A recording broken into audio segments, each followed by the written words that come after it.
I've been licensed to sell real estate since 2007. And one question that has always come up, regardless of the market, is when is the best time to buy a house? Well, I'm glad you asked because I have a great answer for you and it may not be what you think it is.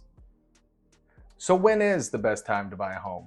Should you wait for a crash? Well, maybe yeah, you should if you know when the crash is going to be. Should you wait for a dip? Sure, if you know when the real estate is going to dip. But if you don't know when, well, you might be waiting for a long time.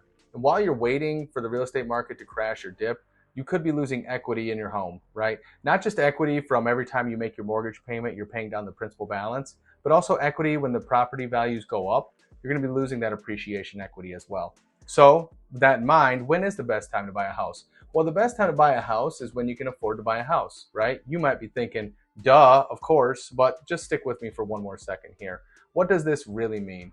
What this means is that you have the money in your savings account for your down payment and your closing cost. It also means that no matter what happens in the real estate market, you're going to be able to make your mortgage payment for the foreseeable future.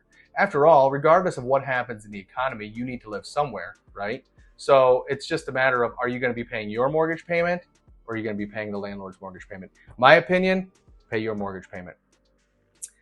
Nobody really knows what's going to happen in real estate over the next 1 or 2 years. We all have opinions, but we don't really know. But what we do know is that over a 10-year time frame, historically speaking, real estate always goes up in value. So if you buy your home and something were to happen in the next year or two, just hang on to the home, and I guarantee you that 10 years from now, you're going to be very, very happy with the price that you paid for this house. If you're interested in talking more about getting yourself on the road to home ownership, or if you already own a home and want to talk about buying a second, third, or maybe even an investment property, send me a direct message and I'd be happy to talk to you and see what we can do to get you moving forward and help you achieve your dreams.